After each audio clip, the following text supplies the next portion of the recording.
29 novembre 2019, Guy Marius Sagna est arbitrairement détenu à la chambre 8 du quartier de haute sécurité de la prison du camp pénal pour avoir manifesté avec 8 autres Sénégalais arrêtés avec lui et libérés depuis contre la décision portant hausse des prix de l'électricité. Les Sénégalaises et les Sénégalais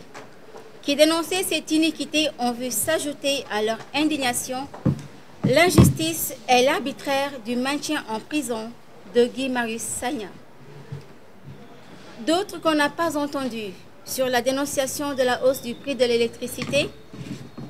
ont en revanche manifesté sous différents modes la détention de Guy Marius Sagna. Nous avons marché sur différents itinéraires. Nous avons communiqué sur différents supports.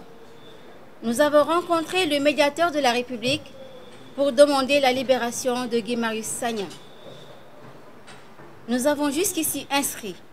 toutes nos actions dans la légalité constitutionnelle et pacifiquement. À toute cette vague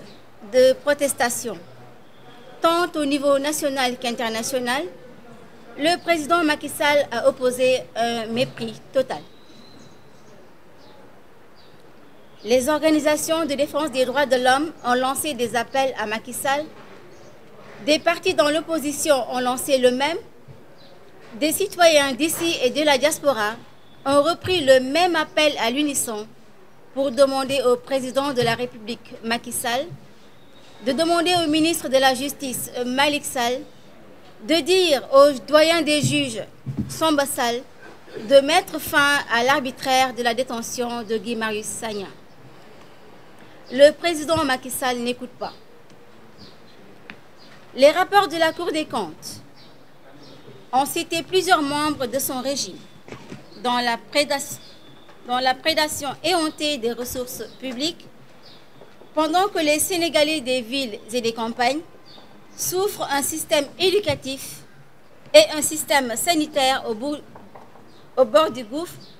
une campagne agricole catastrophique,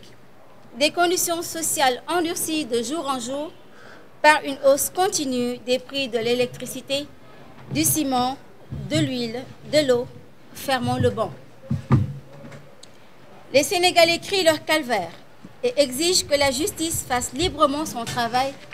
et que les responsables de crimes économiques soient sanctionnés et les deniers retournés au peuple.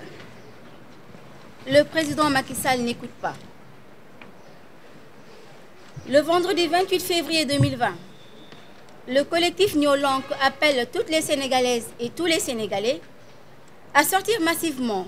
pour exiger encore une fois la libération de Guy Marius Sagna et l'annulation de la hausse du prix de l'électricité. Cette marche partira de l'échangeur de la Foire à 15 h au rond-point de Liberté 6. Nous espérons que la raison va éclairer le président Macky Sall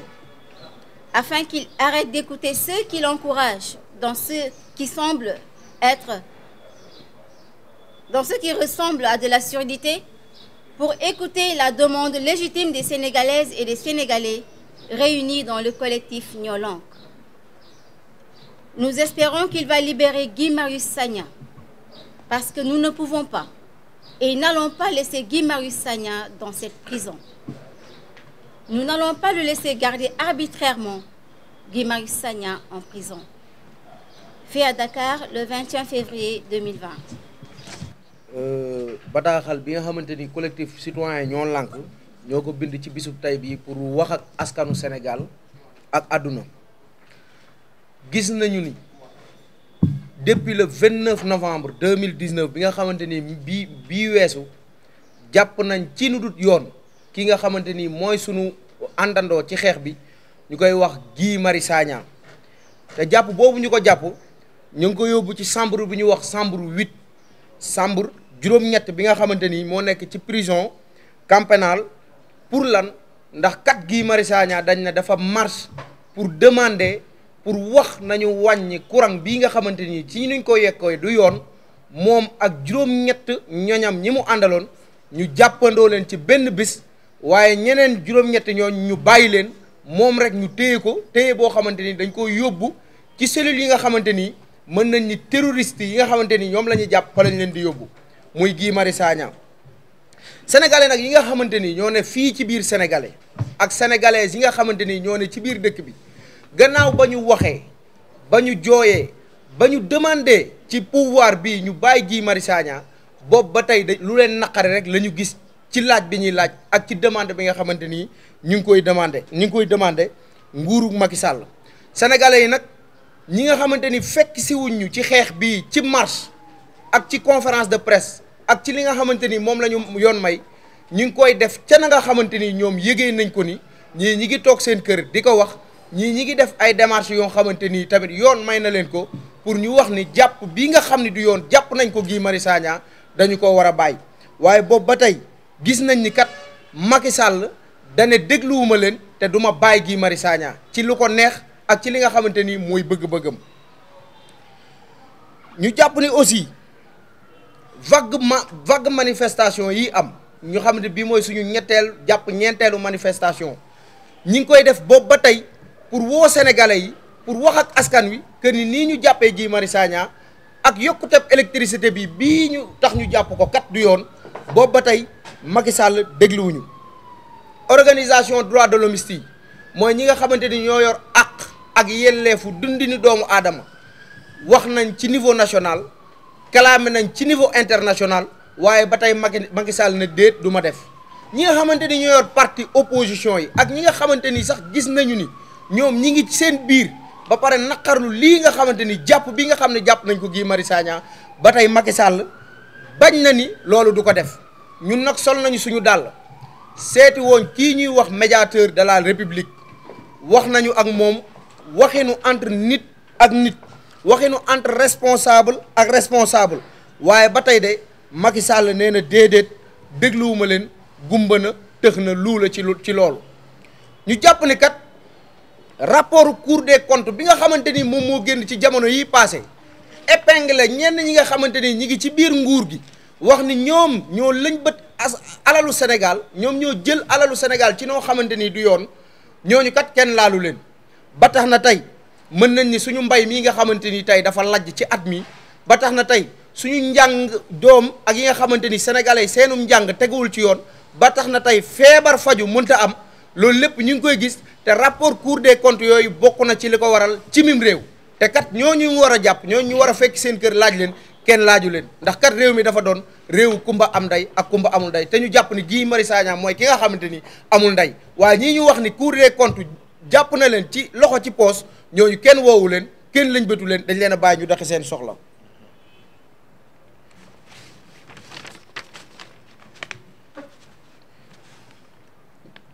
ci loolu lépp ba tey président Macky Sall nee na gumba na tëx na luu la du bàyyi Guy Marius Sagna waaye du jàpp ñi nga xam ne ñoo bokk ci ñoom te yoon teg leen loxo ñuy woote nag dellu wooteeti le 28 février bii di ñëw nga xamante ni moo dëppook àjjuma benn marche boo xamante ni collectif ñoo lànk ñoom ñoo wooteeti pour def ko ñu ngi koy defee rond-point échangeur Foire bi nga xamante ni moom moo jóge Foire jëm ba rond-point Liberté 6 waaye dinañ jaar buntu camp pénal ak fa ñu war a jaar lépp ci bu ñu ko yoon mayee incha allahu rabbi te nag sax du loo xamante ni yoon lañ koy laaj parce que déclaration bu ñu def la te incha allah on va le faire incha allahu rabbi bu neexee yàlla. ñu ngi nag yaakaar ni kat ci nii ñu waxee ak Macky Sall dina bàyyi xel ni war a mën a bàyyi Guy Marius Sagna te wàññi courant bi ndax gis nañu ni am na ñu nekk ci noppam ñoo xamante ni ñoom ñoo koy def loo xamante ni moom lii muy def nii neexu ko yaakaar nañ ni Macky Sall dina bàyyi Guy Marius Sagna parce que gis na sénégalais yi jóg bërki dem moo njaay suñu marche bi ñu doon def université rond-point Ménite sénégalais yi nga xamante ni jugoon nañ ñi ngi doon marche ñi ngi ko defee woon place de l'Obélisque jàpp nañ ni sénégalais yi dina leen déglu ci bii ñu war a jëm nii ñu ngi yaakaar ne Macky Sall dina bàyyi Guy Marius Sagna en même temps aussi dina wàññi prix de électricité bii nga xamante ni moom moo tax bokk na ci suñu xeex ñuy wone aussi itinéraire bi nga xamante ni fa lañ war a jaar moo nekk nii ba tey point de départ di point de Foire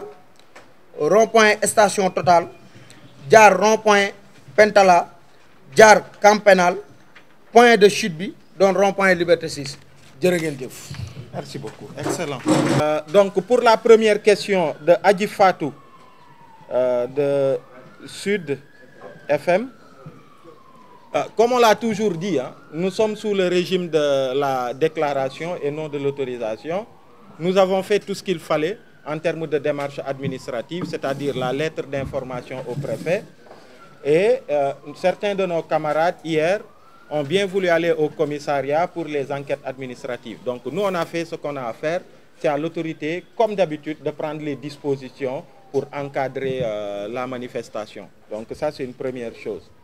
Le choix de l'itinéraire, on estime qu'on est chez nous au Sénégal, on n'a pas de sens interdit au Sénégal. Il y a eu parfois, on a choisi l'itinéraire place de l'Obélisque, rond-point de la RTS. La dernière fois, nous avions décidé de choisir l'itinéraire université poste Médina. Cette fois-ci, on a choisi cet itinéraire et ça fait partie du Sénégal. C'est dans le territoire sénégalais. Et à ce que je sache, il n'y a pas de sens interdit pour nous autres citoyens. Ceux qui sont dans cette zone-là, c'est des citoyens sénégalais qui font partie du Sénégal. Et on a jugé nécessaire qu'il était important qu'on aille là-bas pour faire cette manifestation-là. Donc, c'est ça. Abou de Las, oui, vous avez vu, hein, il y a les organisations de défense des droits de l'homme, à l'image de Amnesty, Ligue sénégalaise des droits humains, article 19, la RADDHO et autres, qui avaient même fait une conférence de presse dans la même foulée de l'initiative de Nyon Lank pour entamer des travaux qui vont nous mener à saisir en fait la Cour de justice de la CEDEAO, mais aussi de l'ONU. Et comme information, il y a un de nos camarades qui prendra part à la session de l'ONU sur les droits de l'homme